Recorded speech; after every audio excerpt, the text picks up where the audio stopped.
There is a difference between the mistakes you made and the mistakes you never let go of. Most people think regret is about the past. It isn't. Regret is a room in your house that you built, decorated, and now refuse to leave, while calling it a prison. If you are over 50 years old and watching this, you already know what I'm talking about. You have a door in your mind, maybe several. A conversation you should have had, a person you should have called, a risk you didn't take because you were being responsible. Today, we are going to open that door together, not to relive the pain, to finally close it on your terms. This is the story of a man named Walter Hensley. He is not real. But if you've lived long enough, you'll recognize him. He might even be you. Stay until the end, because the last 5 minutes of this video will change how you spend whatever time you have left. And at 50, 60, 70, that time is the only real currency you have. Walter Hensley was 68 years old, and he had done what most people would call everything right. He'd worked 34 years at the same manufacturing company, raised 2 children who no longer called as often as he'd like, buried a wife of 41 years 3 winters ago, kept the lawn trimmed, paid every bill on time, never once made the front page of a newspaper, for good reasons or bad ones. By every external measure, Walter had lived a complete life. But every night around 9:47 p.m., he could set a clock to it. Walter would sit in the same recliner, turn off the television and take inventory, not of his finances, of his regrets. He would count them the way other men count sheep. The business he didn't start in 1987 because his father-in-law called it reckless. The apology he owed his younger brother Daniel for words spoken in anger 22 years ago. Words that turned into decades of silence, which turned into a funeral Walter attended but never truly grieved, because how do you grieve someone you never made peace with? The trip to Lisbon his late wife Eleanor had asked for on 3 separate anniversaries. When things settle down, he always said. Things never settled down. Eleanor never saw Lisbon. Walter's inventory had 41 items on it. He knew the number because he'd written them down once in a spiral notebook after his doctor used the word manageable about a diagnosis that had, until that appointment, felt very unmanageable. Indeed, 41 regrets. Some small, some the size of a decade. Here is what nobody tells you about growing older. The body slows down gradually. You have years to adjust. But awareness of mortality arrives all at once, usually in a doctor's office or a hospital waiting room, or the moment you realize you can no longer remember your mother's voice without straining. And in that moment, the inventory doesn't feel like memory anymore. It feels like a verdict. Here is the lie almost everyone over 50 has told themselves at least once. There's still time. It is one of the kindest lies the human mind tells itself, and one of the most dangerous. Walter told himself this lie for 11 years about calling his brother Daniel. 11 years of there's still time. Until there wasn't. We treat time like a bank account with an infinite balance, when in truth, none of us know our balance. We only know we're spending from it every single day, whether we intend to or not. Psychologists have a name for this. They call it the asterisk planning fallacy of the self. Our tendency to imagine our future selves as having more time, more energy, and more courage than our present selves do. We assume future us will be braver. Future us will finally make the call, take the trip, say the words, but future you is not braver. Future you is simply today you, with more regrets stacked on top. This is not meant to frighten you. It is meant to free you, because if there is no guaranteed later, then the only moment that has ever truly belonged to you is the one you are in right now. Not yesterday, which you cannot edit. Not tomorrow, which you cannot guarantee. Now, Walter did not understand this yet. Not in chapter 2 of his story. He was still living the way most of us live, managing regret instead of resolving it, numbing it with routine, with the recliner, with the 9:47 p.m. inventory that's changed nothing and healed nothing. An old teacher once said, "The tragedy is not that time runs out. The tragedy is spending years afraid of the very things that would have set you free." Walter was about to learn that the hard way, or perhaps the necessary way. It started, as most turning points do, with something small. Walter's granddaughter, Mia, was 17. She was staying with him for a week while her parents dealt with a family matter 2 states away. On the third night, she found the spiral notebook. She wasn't snooping. It had simply fallen from the side table when she set down a glass of water. 41 numbered lines. Some crossed out the small regrets he'd eventually made peace with. Most still there. Still open. Maya didn't say anything at first. She just sat across from him and asked one question, the kind of question only the young and the dying seem willing to ask. "Grandpa, if you could only fix one of these, which one would you pick?" Walter didn't answer for a long time. Then he said quietly, "Daniel, your brother, my brother, why haven't you called him?" And here is the answer Walter gave, the answer so many of us would give if we were honest, because I don't know what I would say. And it's been so long, I'm not sure there's anything left to fix.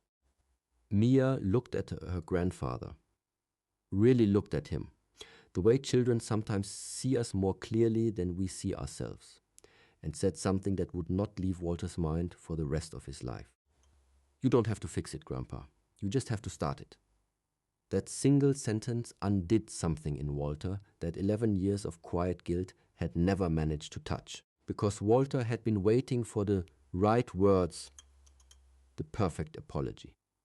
The moment when he'd know exactly what to say to erase 2 decades of silence, that moment was never coming. It doesn't exist. It never has. You don't need the right words to begin healing something.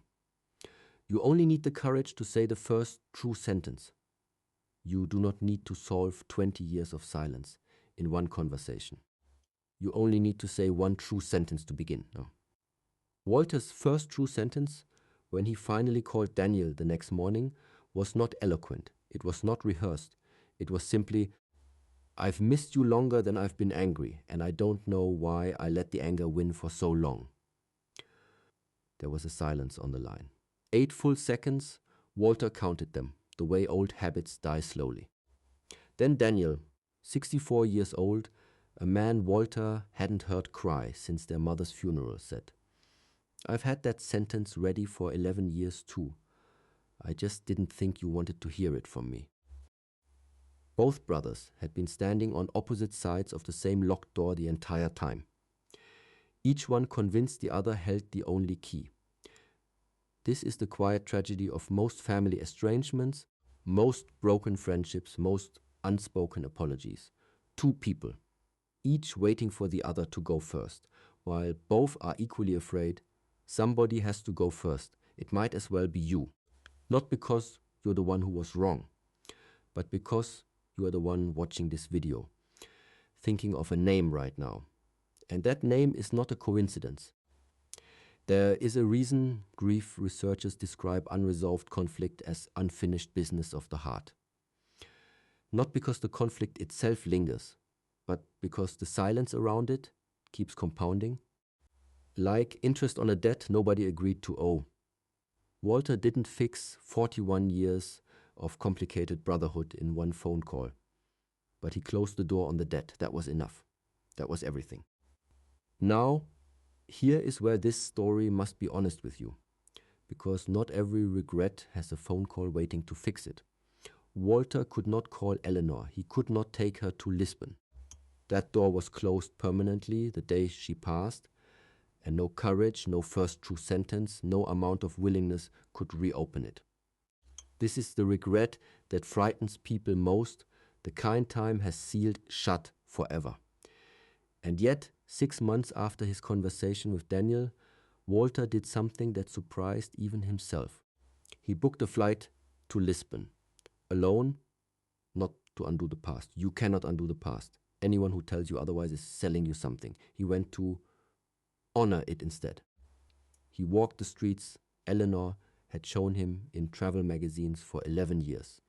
He ate at a small restaurant overlooking the water and ordered exactly what she would have ordered. He said out loud to a city she never got to see, "I'm sorry it took me this long. But I'm here now, and I'm here because of you."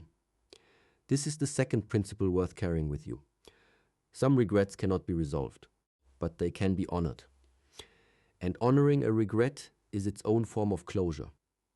Not because it erases the loss, but because it finally gives the loss somewhere to go. Asterisk.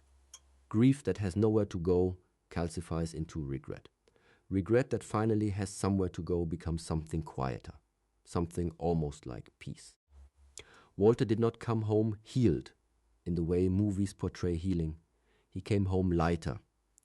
And at 68 years old, lighter was more than he'd felt in over a decade. Walter is 71 now in this story. His inventory notebook still exists, tucked in a drawer, but he added something to it that he never had before, a second column. Not regrets, asterisk, resolutions in progress, asterisk. Here is what he would tell you if he were a real man sitting across from you instead of a story built to carry a truth. First, the pain of a regret you finally face is always smaller than the pain of carrying it for another year. Every single time, second, you do not owe the world a perfect apology, a perfect trip, or a perfect ending. You owe yourself a beginning. Start there. Third, some things cannot be fixed, but everything can be honored. Grief you honor stops owning you. Fourth, the people you love will not remember that you were too busy. They will remember whether you showed up, eventually even late. Late is not the same as never, as long as you are still breathing. Fifth, and most important, your inventory is not a life sentence. It is a to-do list you haven't finished yet. And unlike so many things in life, this one is entirely within your control, starting today. If you made it this far, there is a name in your mind right now. Maybe it appeared the moment I mentioned Daniel. Maybe it's been there the entire video, patiently waiting its turn. I'm not going to tell you what to do with that name, but I will tell you this. The version of you sitting here 10 years from now will either be grateful you found the courage today, or carrying one more year of silence than you needed to. You do not need the right words. You do not need a perfect plan. You do not even need forgiveness to be guaranteed. You only need one true sentence, and the will to say it first. Somewhere, right now, there is a door you built with your own hands and called a prison. You still have the key. You always did. If this story reached something in you, tell me in the comments which chapter found you. The phone call or Lisbon. Someone else reading this needs to know they're not the only one still holding a key they're afraid to use. And if you're not ready yet, that's all right too. Just don't wait 11 years to become ready. Some doors get harder to open with time. Others simply disappear.